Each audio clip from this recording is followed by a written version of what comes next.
Now, storage on the 8s, accurate and dependable from TJB Chris. Welcome back to Storage on the 8s. I'm your host, TJB Chris, and tonight, in part 2, we're going to be talking about fixed or hard disk storage for your 8-inch system. We're going to talk about the storage options that were available from Radio Shack primarily, back both in the system's heyday, and now the modern options available to you that you can use with these systems. Tonight we're going to talk about a few different interesting storage solutions, a few different combinations. We're going to talk about dueling terminology for some of the same things, and then we're going to talk a little bit about what I've got here set up in the room and take a look at the various solutions in practice. So before I get started, a couple of important points. First, one of the best resources for hard disks on the 8-inch systems and the 8-inch systems in general is the late Frank Durdefor's MFM hard drive reference page. Now, this page is long gone since he passed. His original website is gone, but fortunately, a website called Yet Another Computer Museum is maintaining that online and has that available for you, and I'll put a link in the video description. In addition, you should check out the rest of that site because there's a whole lot of great information on the 8-inch systems, especially card reference for all the expansion cards available with pictures. There is information about the various models available, links to other documentation and software, and just a whole lot of great information on that site. So I highly recommend you check that out. And of course, the TRS-80 Model II archive on GitHub, that is also a great resource. And getting into this tonight, this is actually the second time I shot this video. The first time it was getting a little long and a little weird, so I decided you just throw it out the window and start again. All right, let's get started. First up, let's talk about the first available hard disk system for these machines, and that is the 8 meg disk system. The 8 meg is the only 8-inch hard drive of our systems, actually making it fit in really well with storage on the 8s. 8-inch floppy disk systems, 8-inch hard disk, 8 megs of storage capacity. Now, a very important point I'm going to make here as I'm talking about these drives is there are primary drives and there are secondary drives. A primary drive is a drive which contains the controller and other circuitry to interface with the host. Most of it. We'll talk about that. A secondary drive contains only the drive and the power supply and connections to connect it to a primary drive. In fact, if you take a look at the picture that is in front of you right now, you'll notice that the host computer connects only to the primary drive and that the primary drive daisy chains down to the secondary drives. This is pertinent for all of the external solutions. There is one internal solution, but that's a little different. But for almost all of the hard disk offerings that were available, except for the internal option, this holds true whether it is the 8 meg system or the subsequent systems.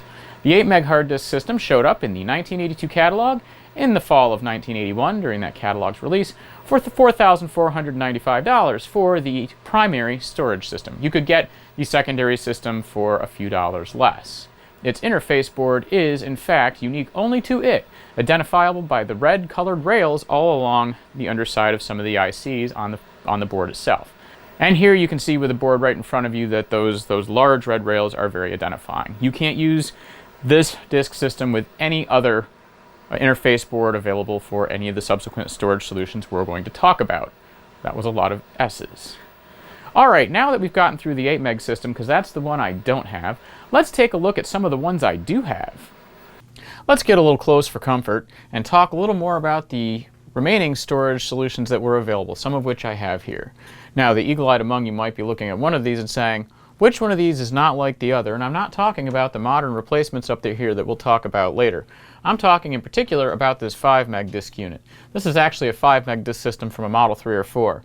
While not marketed as compatible with the 8-inch line, it would actually work if you had the same interface board that was used by the 12 and 15 meg systems that we're going to talk about. Speaking of which, let's talk about the next hard disk system that came for these machines, and that is in fact the 12 meg disk system. The 12 meg disk system showed up in the later edition 1983 catalog, so that would be the second run. I think that was RSC9 that it showed up in, and it showed up for a price of about $3,495. So you could get that, installation required of course, and then you could have that 12 meg disk system. The 12 meg disk system was a Tandy TM603 drive. This is actually a similar drive. This is actually a TM503 drive. And this is actually from the 15 meg system that subsequently replaced the 12 meg system. This disk, you can hear, and I just poked my finger, is never going to work again. So it came out of this 15 meg unit, but this is in fact a TM503. About a year after the 12 meg system came out, it was replaced in late '84 in the second printing of the '84 catalog by the 15 meg system that you see here. All of these, the original 12 and 15 meg systems, as well as the 5 meg systems, used an 8X300 based controller. This was basically a small microcontroller emulating a Western Digital controller at the time. I think it emulated what the WD-1010 was supposed to do. So these early units all have a controller with an 8X300 CPU in them that emulates the WD controller and does a fairly fine job, if I do say so myself. All of these hard disk units came with them a new interface board, I mentioned the 8 meg specific one, and a higher disk transfer rate. The new interface board also included an additional 16K of RAM on board, which was also on the 8 meg, and I kind of neglected to mention that. We'll talk about why that was later. And in fact, this here is the interface board for the 12 meg and 15 meg disk systems. The drive in the 15 meg disk system was in fact the Tandy TM503, as you see here. This is a 5¼ inch full height drive, unlike the 8-inch full height drive that was in the 8 meg systems. And of course, all of these had full height 5¼ inch drives. These are all MFM drives, by the way. I should have mentioned that, but didn't. And that means that in modern times, you can use modern MFM drive replacements in these, and we'll talk about a couple of those. There were additional sizes available down the road. There was a 35 meg drive option available later, as well as a 70 meg drive option external, both primary and secondary drives that were available. Now, you will be interested to know that you can mix and match all of these. So while the 8 meg disk system is not compatible with anything, if you have a 15 megger, you could plop a 12 megger on there, or a 35 or a 70, and vice versa. If you had a 70 meg primary drive, you could marry to it a 35, a 15, or a 12 meg drive. In fact, one of the primary uses for those secondary drives was as add-on drives for Tandy 6000s, which had this additional storage option available. This is for the internal 15 meg hard disk system. TRS-80 Model 16Bs and Tandy 6000s had available for them an internal 15 meg disk option, and later in the Tandy 6000's life, the 6000 HD was it, at least as far as the catalog said. So you had to pick this up, and internal to that machine was a combined interface and controller board that had all the circuitry that was normally split out between two different sets of components in one place.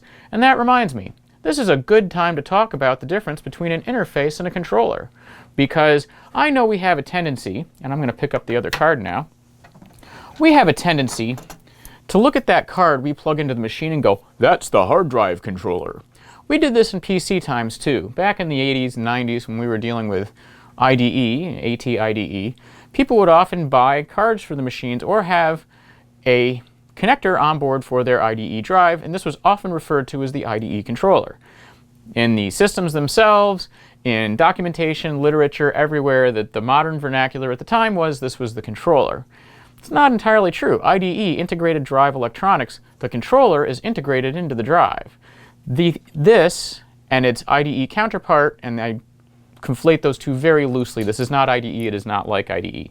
But in the sense that the interface on the machine is merely a gateway to the drive, a way for the host to talk to the controller, it is not in fact a controller itself. This holds true with the Tandy paradigm, except for this, which is actually both the interface and the controller combined. And of course on this one, you can see along here we have the 16K of RAM installed. This board does not have the extra 16K. That's going to be important. This board also has available to it some configuration options. Because this has the extra 16K, we're going to talk about the Model 12 because it's a special snowflake when it comes to configuring these cards, and we're going to want to set that up. And now our cover is off, and this in fact is the 15 meg drive. Look at that. Ooh. Okay, that was dumb. But that is in fact the 15 meg drive, and let's take a closer look here. So we have a fairly wide board. Again, I mentioned it's pretty much the width of the case.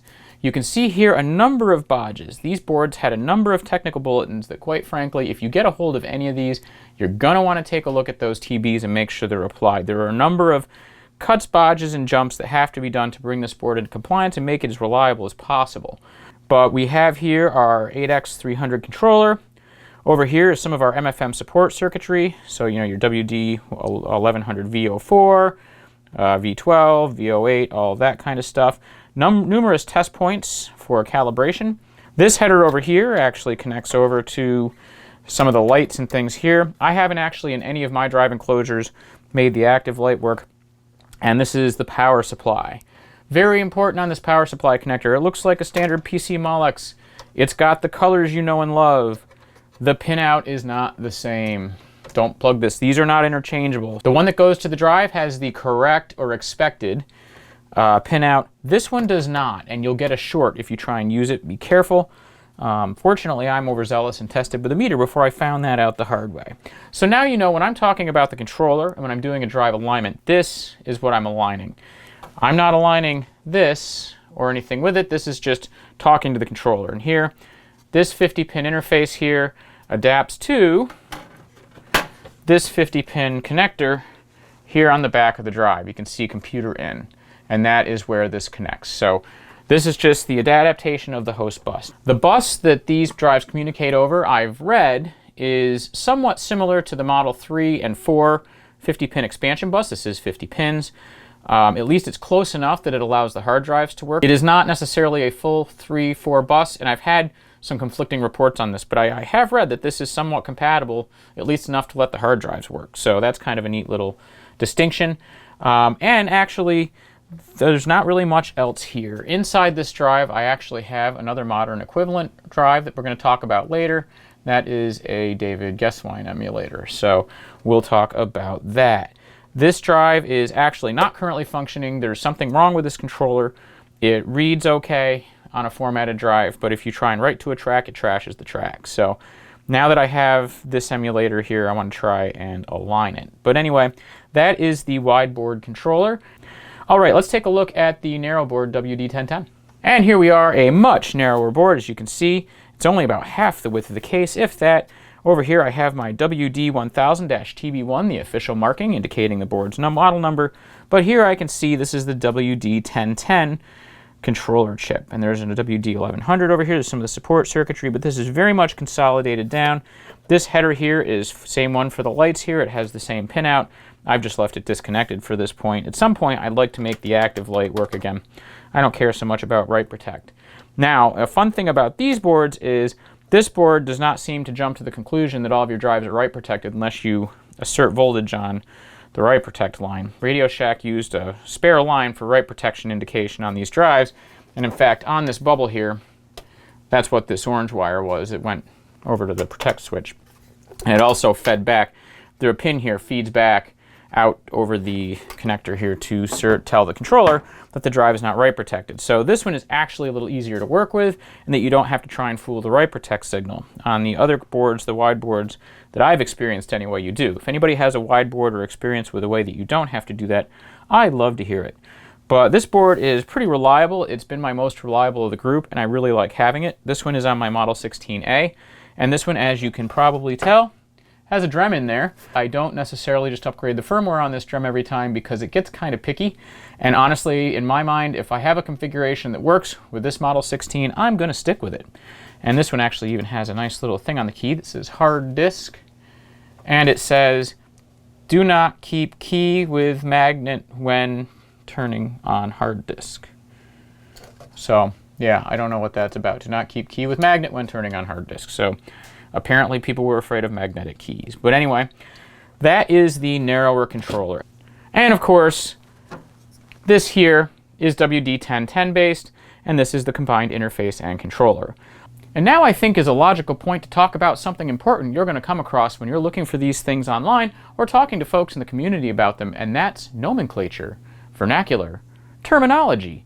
Whichever word you choose to use, the terms you use to describe the hardware you're talking about will vary depending on where you're looking and to whom you are speaking. And if you use the wrong set of terms, you might get confused looks or responses, or you might not find what you're looking for in the service documentation. So, I'm going to have two sets of vernacular I'm going to define for you. The first one I'm calling service doc notation, and that's just my note. And service doc notation is the terminology you can expect to find within the service manuals. That's technical manuals, technical notes and jumpers, that document from Tandy that has all the best stuff in one place, and any other documentation from Radio Shack about these machines when you're talking about aligning these, servicing them, or just managing them. So first up, of course, we have our 8 meg drive, and that is the 8 meg controller board. Then next up, we have our 12/15 megabyte controller board, 8X300, and that's often noted in the term. So if you see 12/15 meg controller board, you can assume pretty likely that it is in fact the 8X300, but they do seem to usually mention it. And next up, of course, we have our external WD1000-TB1 controller board. That's the controller board found in the later 15 meg disk systems, catalog numbers often suffixed with a W, and you just saw that here with the hard drive system that's attached to my Model 16A. And finally, we have our 15 megabyte internal controller board, and that is the combined interface and controller in one for the TRS-80 Model 16B HD and the Tandy 6000 HD, and that has direct MFM drive connectors, data, and control right on the board itself. Now let's talk about the interface boards and the service dock notation for those, because as with the controllers, the service dock has a very specific way of referring to these. First up, we have the 8 megabyte interface board. Second up, we have the 12 megabyte interface board. Sometimes you'll see 15 megabyte in there, but if they say 12 megabyte interface board, you're talking about the board that will connect to the 12, 15, 35, and 70 meg hard drive systems as offered by Radio Shack, at least the primary drives as I've mentioned. So that board may say 12 meg, but if you have 12, 15, 35, or 70 from Radio Shack, that is your automobile. And finally up, of course, we have the 15 meg internal controller board, which we already mentioned because it is in fact the same board as is the controller I just mentioned with the same name. One card, two functions, two for the price of one, folks. You can't go wrong. Okay, now let's take a look at what I'm calling informally the type notation.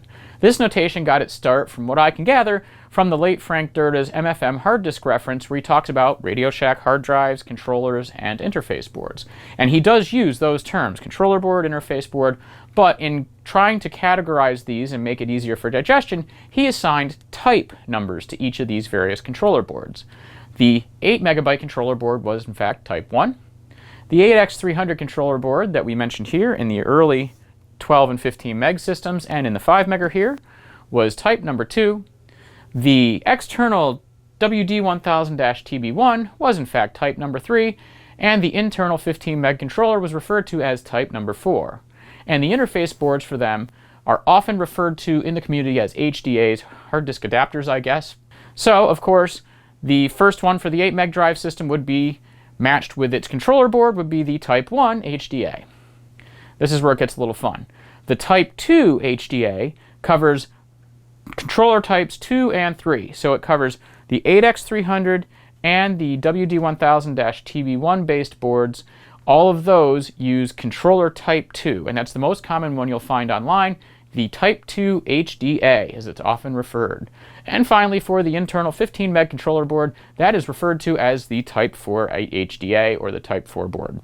So, why does this matter? Well, because when you're talking to folks on any of the forums or buying one, almost all folks seem to use the type notation when we're talking informally about these things. However, if you're looking at the service documentation, you're not going to see type 2 anything in there. If you try to go and align one of these things and look for a type 2 HDA, y'all ain't going to find it. So you kind of need to know how to correlate both. Anyway, back to our regularly scheduled programming. I think that wraps up the service doc versus type notation. Again, I want to be clear here, I'm not advocating for or against either one. Both are perfectly valid and in general use today. However, you'll find type notation more commonly in conversation and when you're transacting for these things, buying them on eBay or buying reproductions that we'll talk about. However, when you're looking for the service documentation, you're going to want to make sure you can equate those. And now I need to take a moment and address a very special snowflake in the room, because it has something that none of the other TRS-80 8-inch systems do. And that is the additional 16K of RAM required by Tristas II, Tristas 2, version 4, the hard disk operating system, incorporated on its main logic board by default. None of the other systems, 2, 16, 16B, or 6000, have that RAM on board, at least as they came from Radio Shack. Now, finding one in this day and age, you may find one that has in fact been modified. Those RAM slots are available on the 16B and the 6000, since the basic motherboard design is pretty much the same. But the Model 12 is special in that because it did not come with any additional cards or 68,000 memory that Tristas could use for its extra 16K, that memory is on board the motherboard here, and it is configured for pages 14 and 15 in the Model 2's memory map. So as you remember, the Model 2, it has available to it up to 512K, 16 pages of 32K each, and the 16K of RAM that is on this board is double mapped to pages 14 and 15. But this board that we talked about, this hard disk interface board, already has the RAM on it. And by default, it's jumpered, usually, for all of the machines that are not a Model 12. Therefore, its RAM is jumpered to pages 14 and 15. How does one deal with this? Well, if you have yourself a Model 12 and you're going to put one of these boards in, something that's much more possible today and easier than you might imagine, we'll talk about why later, then you're going to want to make sure you jumper this correctly. This board has provisions to relocate this 16K, and you're going to want to do as Radio Shack recommends and relocate it to pages 8 and 9. And there is service documentation to show you this. So that's what makes the Model 12 a special snowflake. Well, folks, I don't know about you, but it's 2024, and the likelihood of finding a working drive bubble are getting less and less every day. And those ones that do work aren't getting any younger, just like me. In fact, they get more worn out and more decrepit with every passing day. Well, fortunately, unlike for my knees and other joints, we have other great options for our hard drive situations. We have hard drive emulators. We have a couple of different MFM drive emulators that are straight up drive emulation devices. And we have one in particular that takes the role of controller and drive and combines them into one.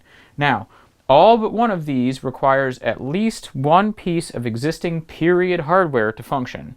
And that's because this and this, which we'll talk about, require controllers from an existing disk system. So you either need the 15 meg internal hard drive controller board, which we saw earlier, the combined interface and controller board, or you need one of the primary disk systems with a working controller, so the 12 meg or 15 meg systems, or their follow-ons 35 and 70 meg systems, which are based on the same controller boards. But let's take a look at what we have. So we're going to start first with this.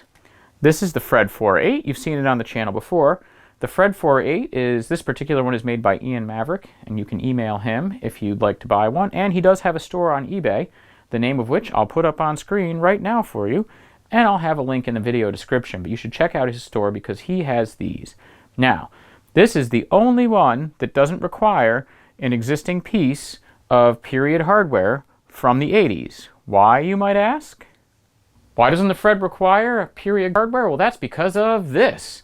This is a reproduction of the 12 meg hard disk interface board we talked about earlier, complete with 16K of RAM, configuration jumpers so that you can change it from pages 14 and 15 to pages 8 and 9, and all the necessary hardware needed to interface the controller, or in this case, the Fred 4.8, with your big Tandy. And this thing is new components, hand-built by Ian, and I highly recommend this. I don't have pricing info on this because I'm not exactly sure what the current pricing is, but you can reach out to him. He has a store on eBay where he sells these, and he's also reachable via email. He does have a website, but last time I talked to him, he did mention that the site's fairly stale. So if you want to get a hold of one of these, you might want to email him or reach out to him via eBay. These are available as of now, September 2024, as are these, the Fred 4.8. This is the perfect pairing and the only way you can get a hard disk solution for your 8-inch system without having a piece of period hardware, whether it be a hard drive controller, an interface board, or both. Now, this interface board also does work with the regular 12-15 meg drives, so if you have yourself one of the disk systems I showed you earlier, other than the 8 meg system of course, you can use that with this for any of those primary external drives. So definitely check that out. There will be a link in the video description. And again, the Fred 4.8 supports Tristos and Xenix and is pretty much functional like a regular Fred, except that there's no auto boot menu, of course. But you don't really need one because the ROM in most of these machines, except for some very early Model 2s, can boot directly from the hard disk anyway. So a hard 4-0 image on this with an operating system installed will boot. This has been seeing a lot of use in my house, and like I said, I use it for Xenix, I use it for Tristos. It's a great setup. But check that out. A very good storage solution, and one that doesn't require you to have a period card, either interface or controller. All right, let's take a look at what else we've got. Alrighty, back to the table, and next up we have our DREM. The DREM, DREM.info, I'll put a link in the description. These are pretty standard and a fairly well-known MFM emulator. These are compatible with a whole host of systems. Pretty much anything that does MFM, these can do it.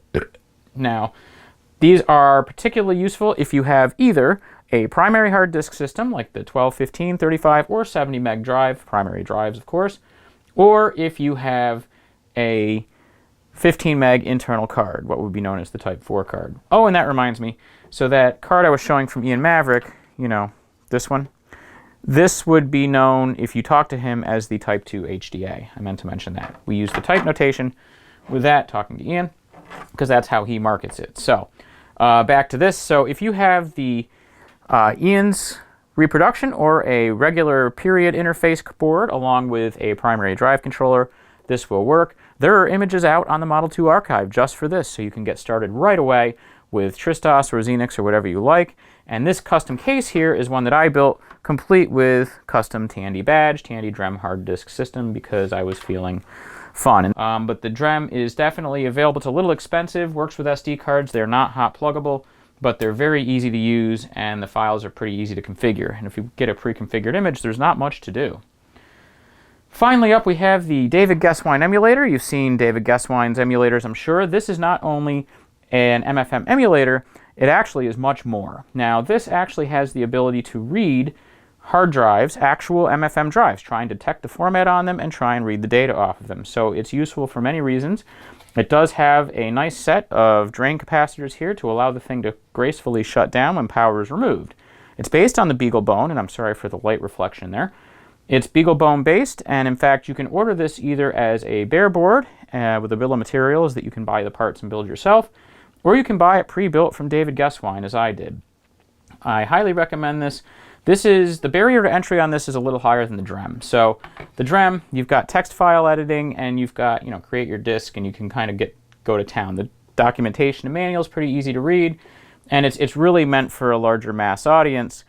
But the Gesswein emulator, if you're not familiar with the Linux shell, this is not going to be the place you want to be. He does have a really nice website that documents this well, but you are definitely going to want to be a little more comfortable getting yourself into the weeds a bit. But it is a much more powerful solution if you can use it, and I highly recommend it. And I just got a hold of this. Another thing I should mention is that, in general, the Gesswein emulator is better for doing the alignment on the Tandy controllers than is the DREM. I've had luck aligning Tandy controllers if the alignment isn't too far off with a pre-made image from the Model 2 archive, but I've also had some I can't align.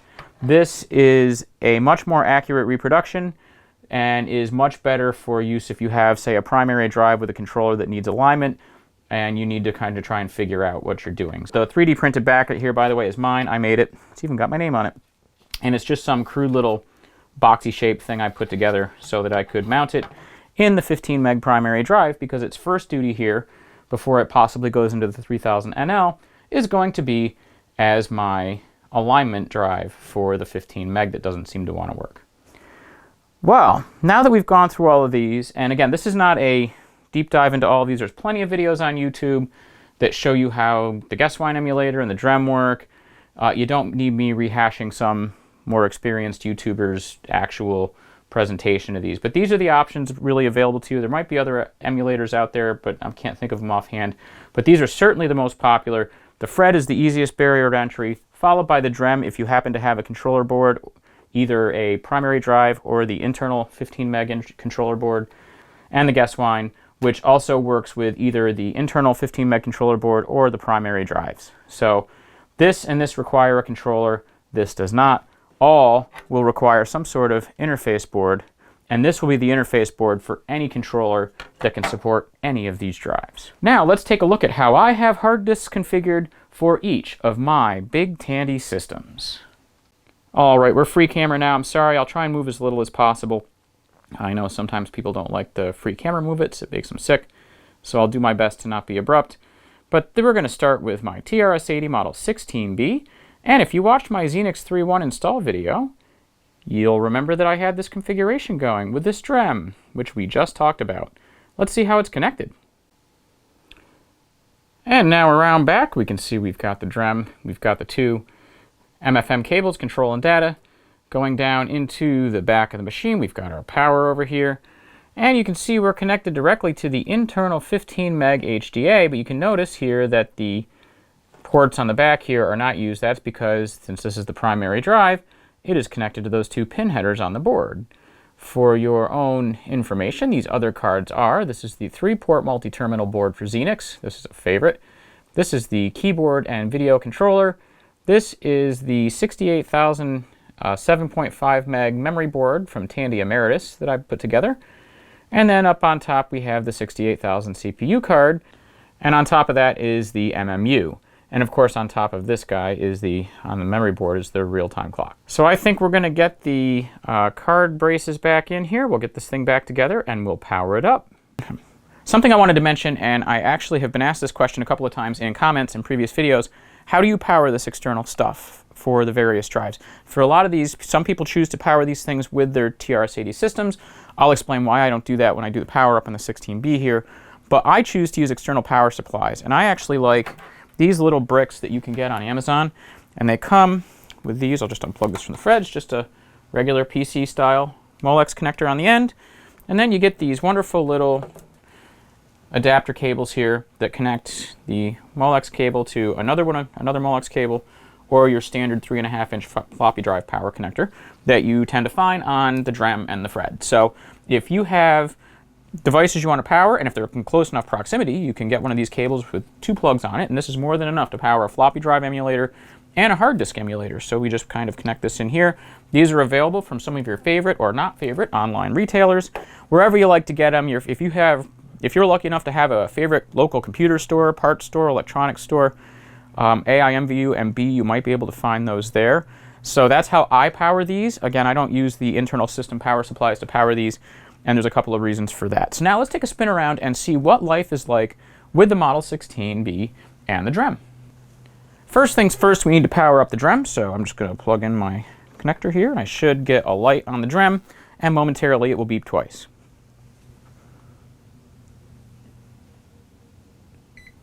There we go. Disk successfully mounted. I've got a default image configured on the SD card.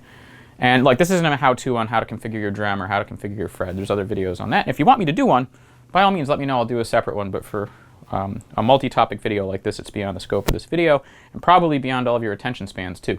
Because who wants to watch somebody try and boil an ocean in one video when I can do it in 6? Okay, DREM's up. Let's power this thing on. Get a brief seek of the floppy drive, and I should get a Xenix boot prompt, which I do. Excellent. Let's just push enter here and boot Xenix. Now this is the Xenix 3.1 image that I installed from floppy disk back at the end of August. So this will be replaced with Xenix 3.4. I'm actually using a 15 megabyte drive image for this install, which is not ideal. I'm going to replace that with a 70 meg one when I go to do the Xenix video. I did get a suggestion for doing the modern day Xenix move-in without a manual install using the modern resources available. How would you get one of these systems up and running? So I do plan on doing that as a video for you in the future. I think that might be a good reference for some of you who are interested in this. And actually it does give you a little bit of a reference point too if you wanted to get something like this going on an emulator. Alright, this thing doesn't know dates beyond 1985 on Xenix 3.1, or beyond 1999 I should say. So I'm just going to push enter and it's going to be 1985. And we're going to let this thing do its thing. And now we're booted up. All right, let's just log right in as root. See if I got my password right. I did. Yay! This keyboard's also picky. I need to take it apart and adjust or replace some of the foam foil pads, but okay. And let's be Tandy about it. Let's go into TRS shell. And now we've got Tristos-like commands. And actually one of those commands is like the old Tristos free command. So I've got 34,296 blocks free across 9,476 inodes. Whoop-de-doo. Actually, device, as I noted in my last video, it does, yes, turn out the C10 RCD is in fact the removable disk cartridge system. So that is what the C10 that I mentioned in the installation video is. Then we have the single and double-sided floppy disks, of course. And that's pretty much life with the DREM. You install things on it just like a regular hard drive. You use it just like a regular hard drive. It is absolutely fantastic. Now, when you've decided you're done with Xenix for the day, and you want to shut down your system, and you've got a DREM attached to it, something to keep in mind, and this is why I don't use the internal system power supplies. So let's give this thing a shutdown. Oop, I gotta hit N. -H now. Oh, my N key's being picky too. I'm gonna really have to take this keyboard apart. And we're gonna go 0 minutes to shutdown. That's right, this version of shutdown doesn't know anything smart. Xenix 3.4 has a quick shutdown option. That's fabulous. So here we go, beep. Xenix will now terminate. And the reason I don't use the system power supply for this is because After Xenix cleanly shuts down, you're going to get a message that the Z80 control system is halted. One of the things that's going to happen on the way out the doors, of course, it does all the various file system writes and syncs up. And in doing this, it writes to the SD card, but the DREM buffers some of those writes. If I shut this down and then immediately power the DREM off before the DREM gets a chance to commit anything it's got and its buffers out to the SD card, you're going to get a dirty file system. And when you boot the machine, it's going to have to FISC itself. And everybody knows the last thing we want to do is FISC ourselves, right? I certainly don't. This thing is certainly taking its time shutting down. Why is this? I didn't expect... Oh, I did H, and that meant something else. Huh. Okay, well, that's what we'll do. Is we'll go into maintenance mode, and I can just run halt sys. Okay. Etsy halt sys. Yes, there are commands in Etsy, folks. This is a real thing on Xenix. Okay. Now we're here. I can shut down the machine whenever I want. Boop. I can shut that right down. But the DREM has to wait. Give it 30 to 40 seconds after you power down the machine before you shut off the DREM. If you don't do this, then you run the risk of having to FISC yourself. So, don't do that. That's why I don't use the internal power supplies. The other thing about these machines, power supply voltages are critical, and when you do the calibration for the power supply on these, you need to do them under full load. If you add or remove devices, you have to redo that exercise. You have to go through and redo the power supply checks and make sure your voltages are in spec and adjust if necessary. So, by not messing with these, I tend not to have to go in there and dork around with the power supply again. So it's just easier for all, even if it means more wires. All right, with that out of the way, let's actually boot this thing with a floppy disk, because even though you have a hard disk attached, we can, in fact, boot these machines without using the hard disk. So let's boot up a copy of TRS-80 2.0B. So I'm going to power it up and hold repeat and break. The machine gives you a couple of seconds. We're going to pop in a copy of TRS-80 2.0B, and we're going to close the drive door.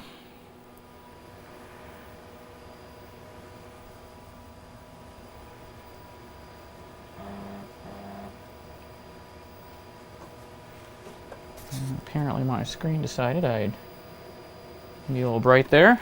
Fix that. I have a spot on my screen too, jeez. There we go. And now TRS-80 2.0B is up.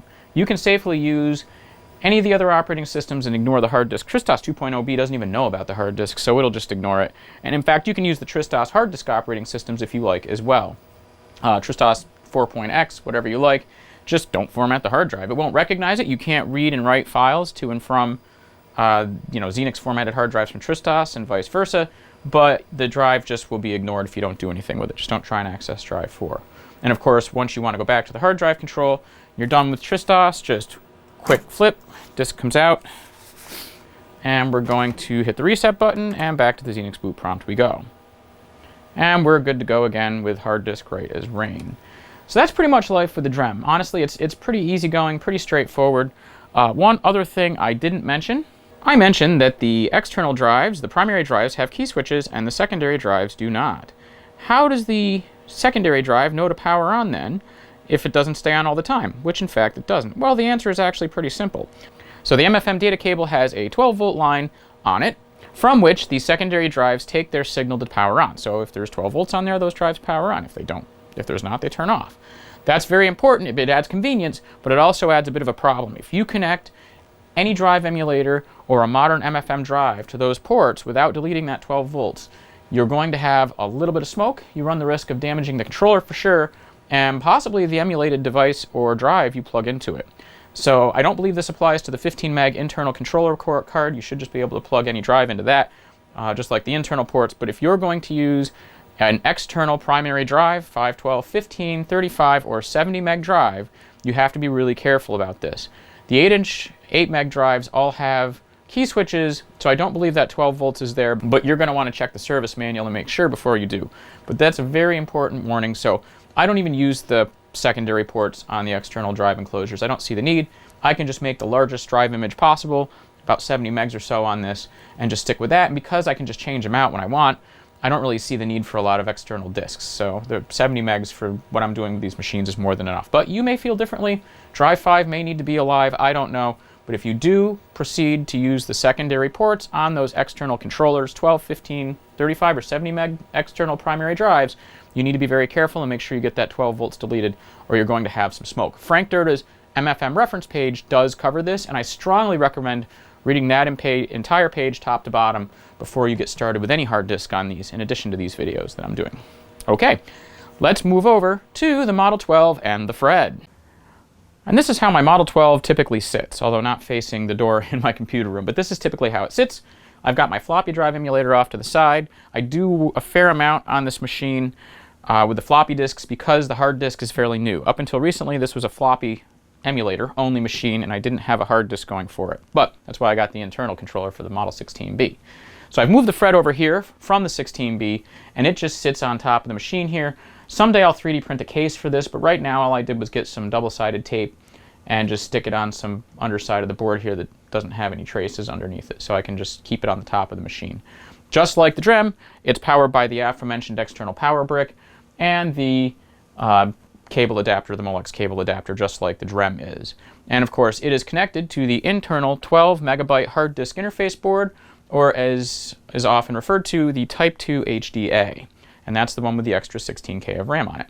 I typically leave the disk ejected if the Fred's powered on, and I eject it before I power the machine off, just because I can. I don't know that I'm supposed to do that. I don't think there's any logical reason for it other than my old don't power the machine off with disks inserted if you can.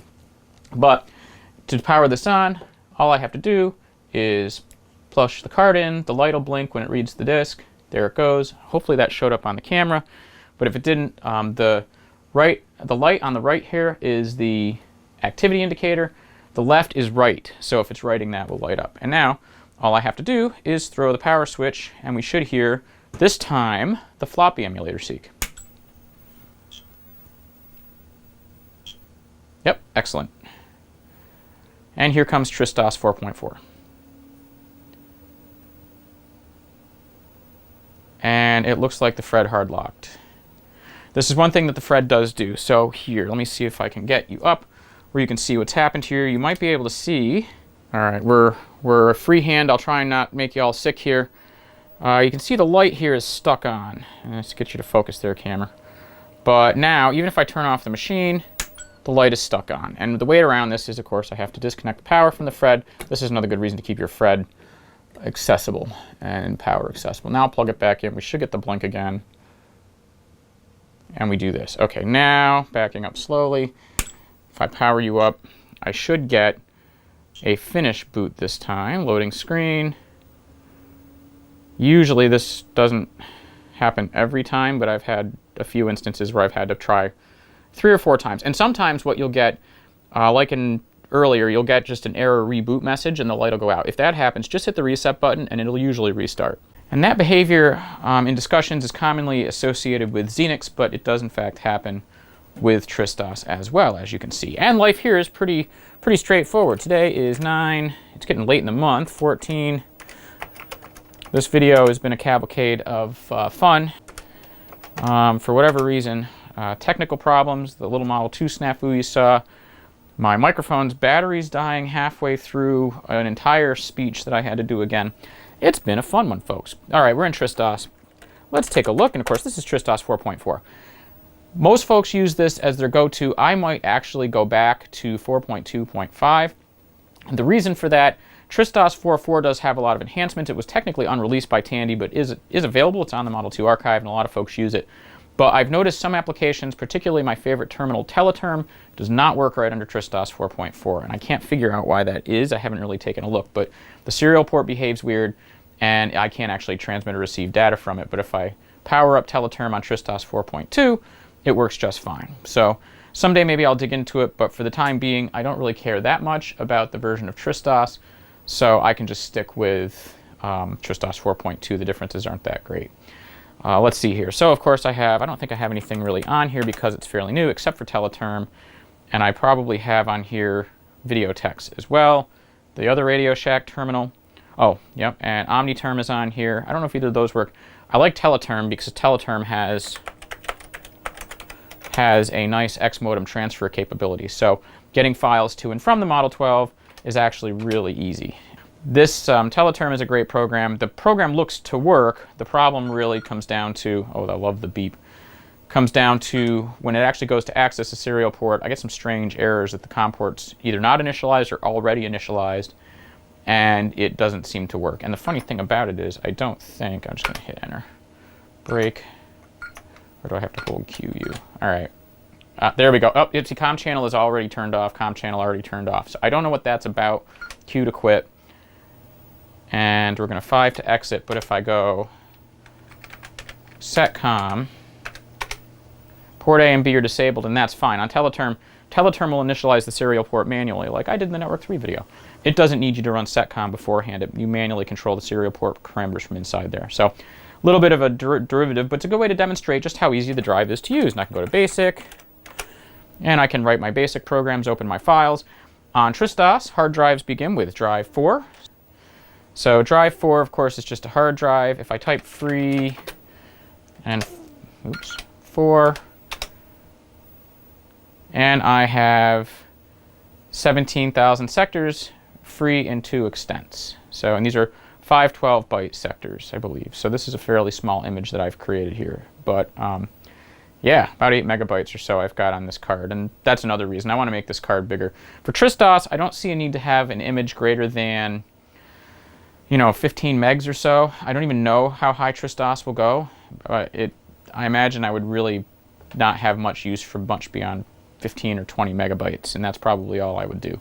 I will point out, I think I've mentioned before, the external primary drives can use any size drive in there. You're not married to the number that was on the case, so you could put whatever size you want in there as long as you can get it within the number of heads and cylinders that the controller will support. So it's pretty straightforward. And then once you're done, if you write to disk, the blue light will be flashing, of course, up here on the FRED. And when you shut the machine down, just make sure I pop out my disks here. I usually pop out the SD card when it stops writing, but you don't have to.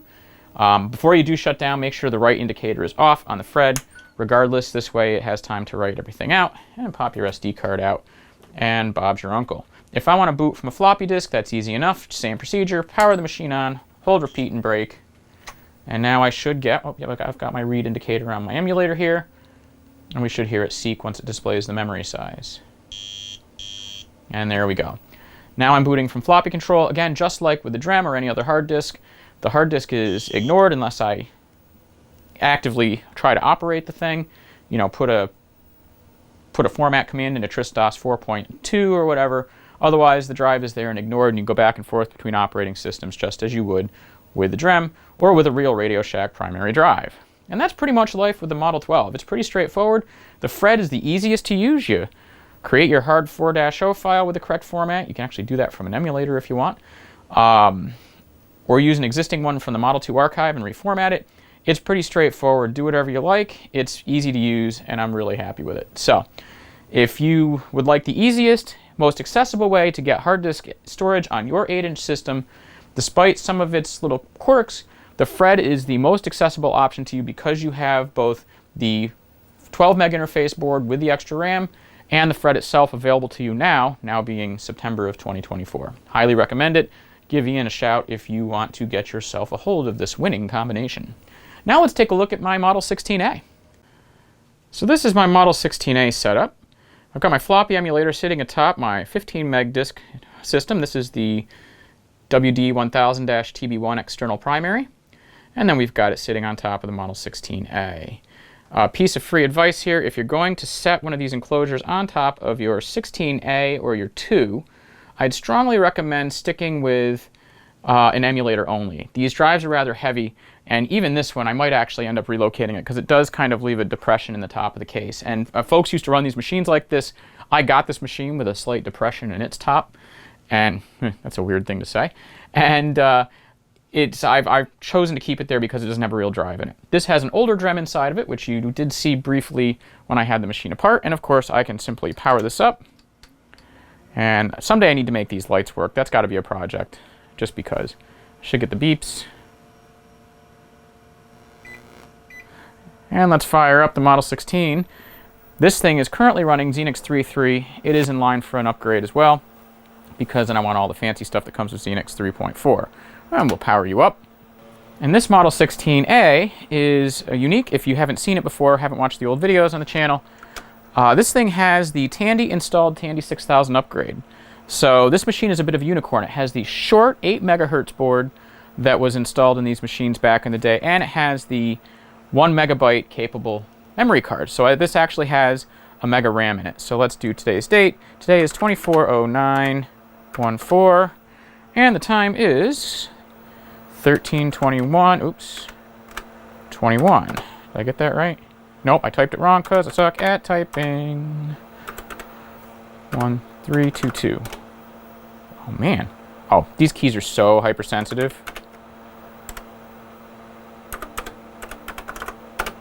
There we go. Watch me type on camera, folks. This is what I do. I type poorly on camera. But other than that, that has nothing to do with the drive. This thing is same thing, very straightforward. This one really looks the part because it's got the external enclosure on it, and I really like that. That's my arm there. Okay. That jump cut was me turning the screen on my camera, so I moved my arm. And of course, I can just kind of root my way in there. I'm just going to type and lean in. Sorry for my shoulder. See if I got that without hitting too many of the other keys. I did the foam and foil on this keyboard before Tech-Select pads were really a thing. As such, I have thicker pads I got from somebody in Germany, and I made my own conductive material for them with anti-static bags, which works great, except that their pads are thicker, so the keys are super touchy. Like I can look at the K, and that works. And this machine has a ton of stuff on it.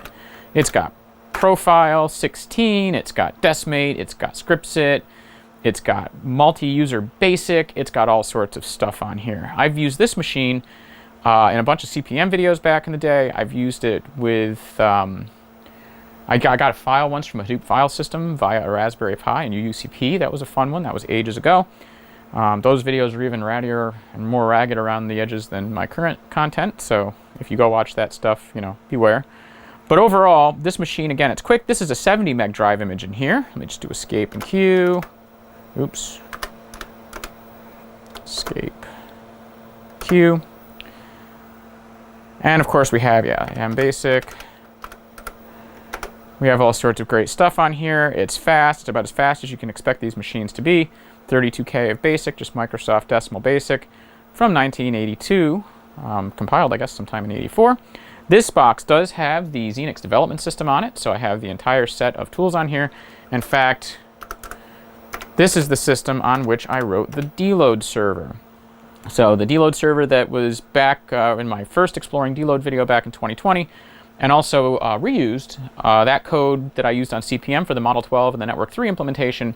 It was actually developed on this machine. I actually wrote the code on the 16A and got to learn what life was like with K and RC. Anyway, there's a bunch of story you didn't want, but it did give me the ability to show you some life with the 16. And of course, 16, because it has Xenix 3.3 on it, does have the correct shutdown command.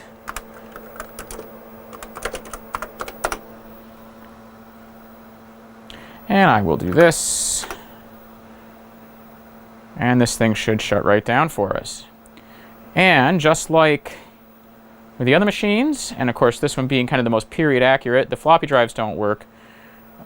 This one, I think the head is stuck. But I've never tried to service them. Maybe I will. Same kind of thing. If I want to power off the DREM, give it 30 to 45 seconds before you do. Let it do its thing. There's no indication on there, unless you have something plugged into it, that it's safe to shut down. Of course, if I want to reboot and boot up a floppy disk, I can do that. I'm going to put a card in, the last mounted disk image, which is video text will mount, and I can hit reset and hold repeat and break. And my drive isn't connected. Hold please. This time, we don't have a light of any kind. Now, even if you're not using the hard drive, and this is actually a good point, I'm glad this happened, even if you're not going to use a hard disk operating system, with these machines, all peripherals need to be powered on even if you're not using it. So even though the hard drive is not going to be used, I'm going to boot from a floppy diskette, I need to make sure that I have that powered on, and I'm going to do my repeat break again, and there we go, I hear the drive seeking. And we should get the 64K memory prompt, and then initializing. Perfect. And up she comes. So that's actually a good opportunity to demonstrate that little particular fact. Again, just like the external floppy drives, if it's connected, you need to make sure that you have the device powered on. So that's going to do it, everyone. I think that's going to pretty much cover what I really wanted to cover. Obviously, there's a lot of choices available to you. I know I've left stuff out. I'm sure I have. I'm going to think of it as I'm editing this video. I'm going to damn it. But there's a lot to this, but really it's pretty straightforward with the various combinations of things. If you go with the 12 meg interface board and either a Fred or a primary drive enclosure with a DREM, or if you can find yourself the internal 15 meg controller and go straight to a DREM or a David Gesswein emulator, something like this, then you will be in great shape. If you're looking for an easy way in with accessible hardware and you have no hard disk options for your big Tandy, then check out Ian Maverick again. He has the Fred 4.8 and the Type 2 HDA, the internal 12 meg interface board, available for purchase, and he ships to the United States. Very good guy, easy to deal with. If you do buy the David Gesswein emulator, same deal, real responsive. You reach him by email, it's on his website. The link is in the video description. Real responsive, gets to you, ships it right away. Things showed up in a few days, reasonably priced. I got mine pre-assembled with a BeagleBone included, and I'm very happy with it. So there's a lot of options out there, and hopefully even if you don't have one of these machines and want to play, I'm hoping that that means you can use an emulator, and some of this information is helpful, and it will help you understand some of the options within the emulator itself. So that's going to do it. Next time, we're going to talk about Tristos in part 3 of my series, Storage on the 8s. We're going to be untangling Tristos. I'll see you next time.